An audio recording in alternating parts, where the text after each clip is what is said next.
Est-ce qu'on t'a déjà dit que pour lancer ton entreprise, tu dois être quelqu'un qui prend des risques à tout prix? As-tu déjà entendu? Tu travailles fort, tes collaborateurs doivent travailler comme toi, au même rythme. Et si le monde de l'entrepreneuriat était rempli de fausses idées et conceptions? Ici Esprit Entrepreneur, épisode numéro 22.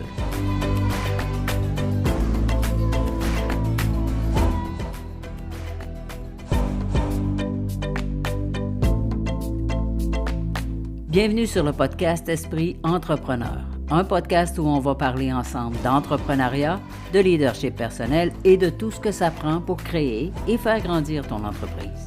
Ici Suzanne Rondeau, ex-salariée ultra performante, motivée, enthousiaste au travail. Avant, je donnais tout mon temps pour réaliser le rêve de quelqu'un d'autre au lieu de m'occuper de mes propres rêves. Parce que mon rêve, ça a toujours été de travailler à l'étranger, de servir, d'aider, de changer les choses, être et devenir un véritable agent de changement. Pendant des années d'emploi en emploi, je me suis questionnée sur le vrai sens de ce que je voulais atteindre, sur mes vrais buts. Et un certain 31 décembre, et des milliers de questions plus tard, une réponse est montée, c'est le temps de donner vie à tes rêves. Maintenant, au lieu d'être une salariée efficace et performante, je suis devenue une entrepreneure heureuse et c'est par l'entrepreneuriat que je me réalise le plus. Alors si toi aussi tu te questionnes, est-ce que je dois me lancer? Est-ce que j'ai ce qu'il faut pour démarrer une entreprise? Comment savoir si ça va marcher? Par où commencer? Tu es au bon endroit.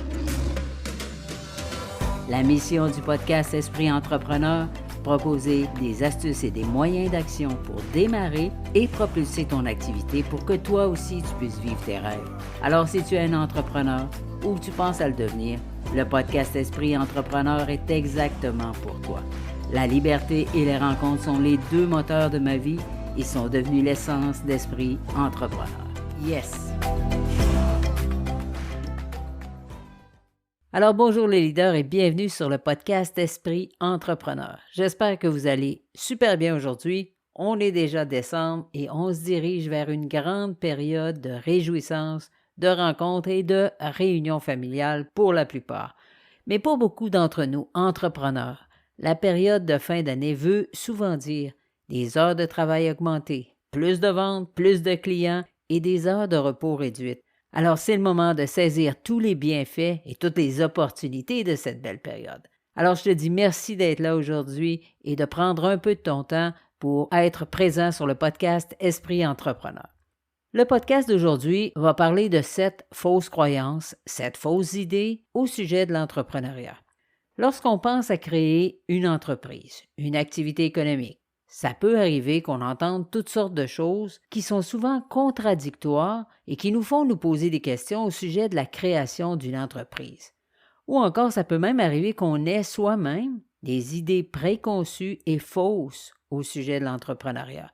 Ces fausses idées nous font voir les choses d'une manière erronée et elles peuvent entraîner des peurs pour nous faire poser des gestes qui vont nous freiner et nous empêcher de progresser. Si ton activité ne démarre pas autant que tu veux, si tu rencontres sans arrêt des obstacles que tu n'arrives pas à surmonter, alors je crois qu'il est temps d'aller faire un tour du côté de ces fausses idées au sujet de l'entrepreneuriat. L'épisode d'aujourd'hui va certainement te plaire et tous ceux qui sont dans le processus de créer une entreprise devraient écouter au moins une fois le podcast d'aujourd'hui. Ces fausses idées que je vais te présenter dans l'épisode numéro 22 représentent bien souvent des pièges. Alors s'il te plaît, ne tombe pas dans ces pièges quand tu vas créer ta start-up. Démarrer une entreprise, c'est peut-être une des choses les plus excitantes et les plus enrichissantes que tu peux faire. Oui, bien sûr, lancer une entreprise, c'est embarquer dans une vie remplie de défis. Et c'est surtout très important de ne pas laisser les fausses idées sur l'entrepreneuriat et la création d'entreprise te freiner et t'empêcher d'essayer. Souvent, on me demande, « Suzanne, est-ce que je dois lancer mon activité? Est-ce que je peux vraiment faire ça? Est-ce que j'ai ce qu'il faut? Comment savoir si je ne suis pas à faire une erreur? » Et je leur réponds toujours à peu près la même chose. Si tu as un intérêt, alors explore cette voie, apprends et lance ton activité. Je suis d'ailleurs à préparer quelque chose de spécial en lien avec la création et le démarrage d'entreprise. Si tu penses créer une activité dans les 6 prochains mois, Alors, reste à l'écoute et abonne-toi à ma page Facebook S. Rondeau Coach. C'est là que je vais révéler ou que je vais partager tous les détails de cette nouvelle activité, ce nouveau projet que je suis à démarrer dans les prochains mois. Mais avant tout ça, dans le podcast d'aujourd'hui, on va voir ensemble 7 idées fausses sur la création d'entreprise. Prends des notes, ce sera un épisode super intéressant pour ton lancement d'entreprise à venir. La première idée fausse que j'entends tellement souvent, c'est que tu n'as pas besoin de faire un plan d'affaires. Il y a beaucoup d'idées fausses sur la création d'entreprise. Et une de celles-ci, c'est qu'il n'est pas nécessaire de faire un plan d'affaires formel. Pour en avoir rédigé quelques-uns, je me suis questionné sur la validité et l'importance du plan d'affaires. Et aujourd'hui, voici comment je vois les choses. Un plan d'affaires, ça peut être très simple. Ce n'est pas toujours nécessaire de faire un plan en 30 ou 40 pages. Si tu penses à travailler seul dans ton activité, donc comme solopreneur, ou que tu songes à créer une petite activité économique, qu'elle soit parallèle à ton emploi ou qu'elle devienne ton activité principale, faire un plan d'affaires reste une bonne option. Et j'ai 2 raisons pour toi. Premièrement, un plan d'affaires, ça permet de faire un premier portrait de l'activité que tu veux créer, un portrait de qui tu veux servir, comment tu le feras et pourquoi tu veux le faire. Et la deuxième raison, c'est qu'un plan d'affaires va te permettre de tracer une direction de là où tu veux amener ton entreprise. Le mot-clé ici, c'est direction, car c'est cette direction qui va guider toutes les actions et étapes nécessaires à la création de ton entreprise. Qu'est-ce que tu veux créer? Une usine de 10 000 mètres carrés ou une boutique sur la rue? Tu veux travailler avec 10 collaborateurs ou en solo? Est-ce que tu veux faire du commerce en ligne ou de la représentation? Tu sais, on ne pose pas les mêmes actions si on pense à créer une usine industrielle que si on veut vendre uniquement des produits en ligne. Remarque que, bien sûr, les 2 options sont valides, viables et valables, mais c'est important de savoir quelle direction tu veux donner à ton entreprise. Aujourd'hui, plusieurs options s'offrent à toi en matière de plan d'affaires. On n'a qu'à penser aux plans d'affaires très, très complets qui font justement de 30 à 40 pages, qui sont très détaillés. On a aussi des plans d'affaires en 1 page. J'ai pensé d'ailleurs en laisser un dans les notes de l'épisode. C'est quelque chose que je propose en début de parcours. Quand on désire faire les choses à petite échelle, un plan d'affaires en 1 page est très adapté pour ce que tu veux faire. On a encore aussi le Business Model Canva, le BMC. En faisant une petite recherche sur Google, tu vas pouvoir retrouver facilement un modèle pour le BMC. Mais tu sais, l'important, c'est de faire la réflexion avant de lancer ton activité. Quelle est la vision de ton entreprise, celle que tu veux lancer? Dans quel but est-ce que tu veux la lancer? La vision fait référence à ce que tu veux développer, ce que tu veux devenir comme entreprise ou comme entrepreneur. Le deuxième point à valider, c'est quelle est ta mission? Pourquoi veux-tu créer cette entreprise? Quelles sont tes motivations à la créer? Le troisième point, c'est quels sont les objectifs de ton entreprise. On parle d'objectifs à court, moyen et long terme. Qu'est-ce que tu vas mesurer pour savoir si tu as atteint tes objectifs ou à quel point tu as progressé? Le quatrième point, c'est quelle est ta stratégie? Quelles sont les étapes qui vont composer les objectifs à réaliser? Ici, on prend un grand objectif et on le décompose. Qu'est-ce qui va faire le succès de ton entreprise? Et le cinquième point, c'est quel est ton plan d'action? Donc, quelles sont les actions à poser pour accomplir les étapes de ta stratégie?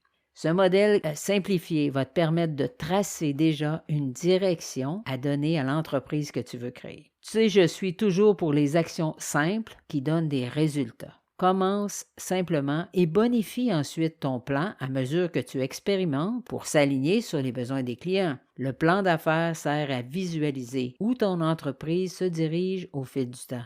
De la même façon qu'on ne peut pas connaître avec certitude les ventes sur 12 mois des prochains 5 ans, c'est toutefois possible de déterminer la direction à prendre pour atteindre un certain niveau de chiffre d'affaires après une bonne analyse du besoin à combler et bien sûr après avoir défini qui est son client idéal.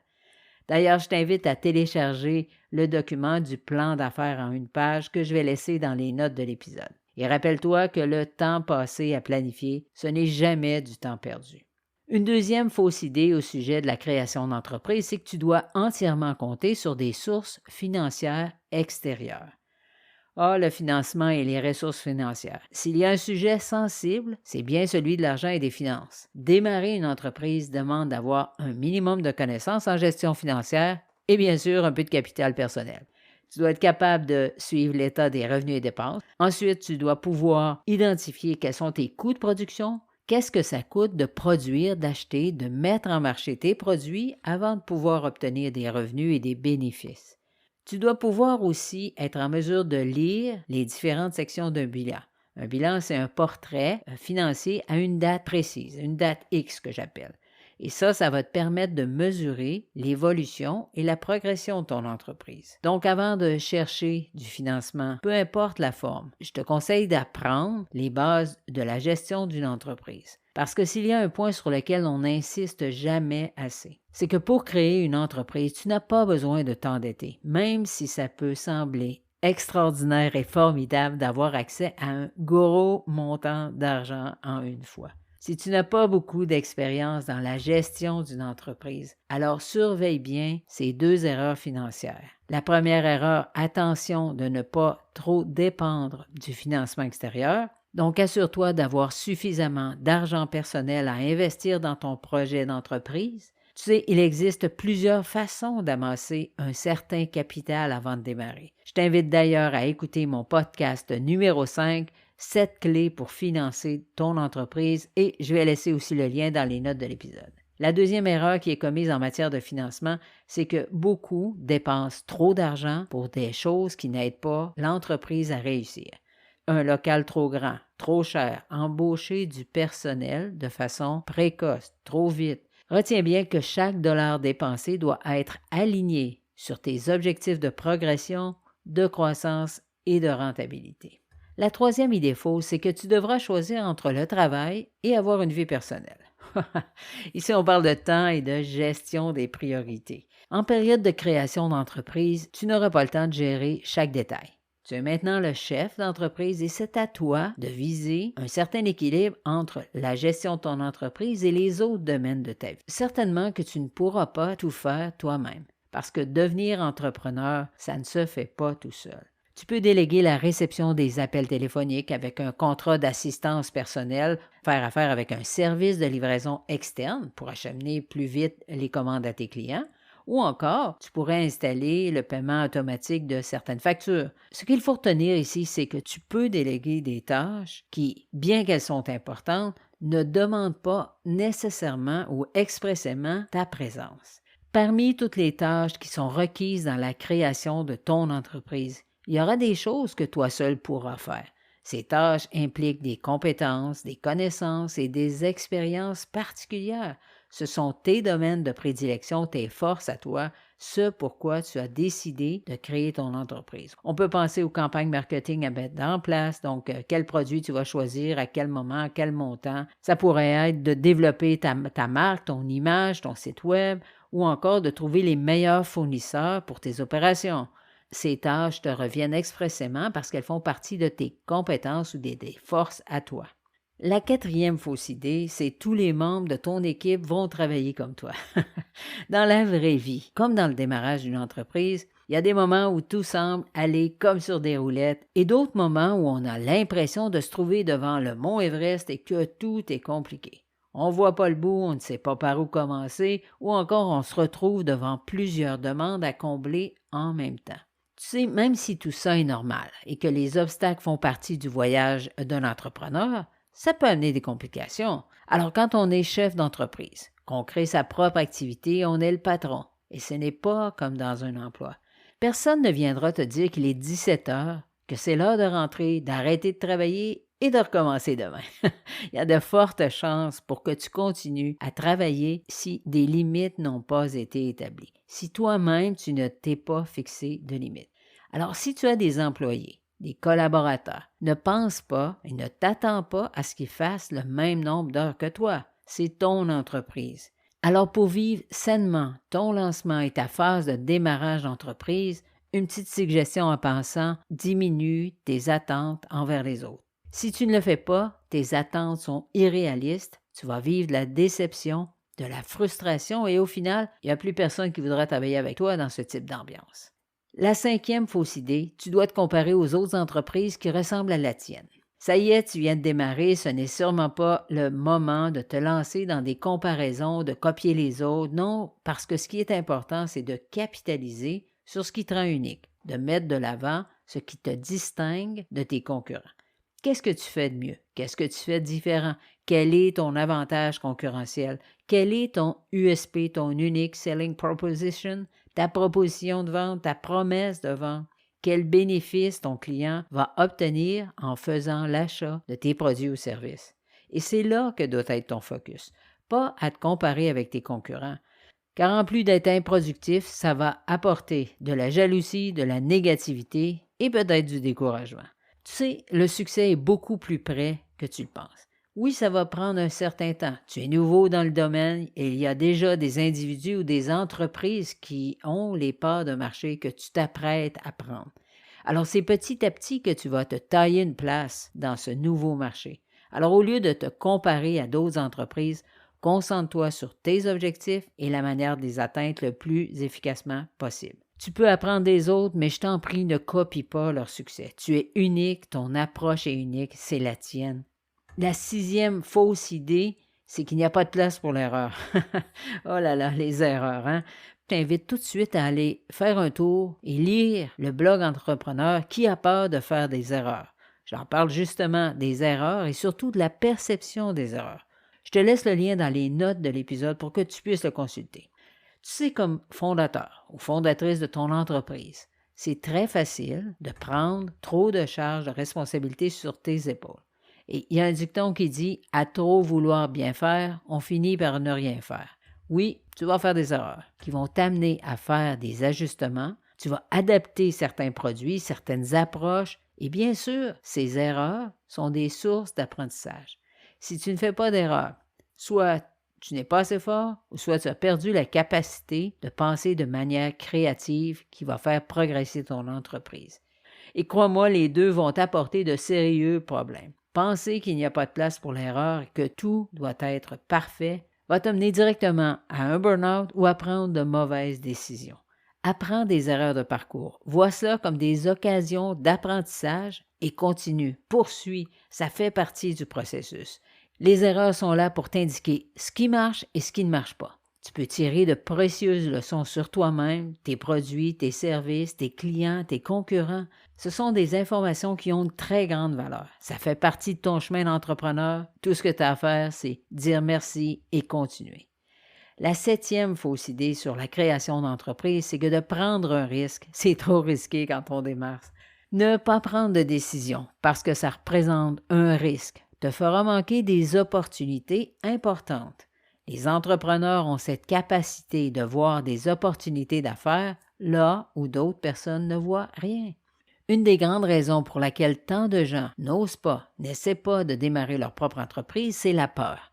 Si tu veux réussir, tu devras surmonter des peurs, prendre des risques calculés, poser des gestes et des actions qui correspondent à tes valeurs, à tes objectifs comme individu et comme entreprise. Si tu songes à créer une entreprise, alors un de tes objectifs, c'est de la faire prospérer, pas d'être uniquement en mode survie. Si la peur entre dans ton esprit et te freine, dis-toi que c'est simplement un signe que quelque chose de plus grand et de plus important est là pour toi. Et d'après moi, beaucoup plus près que tu penses.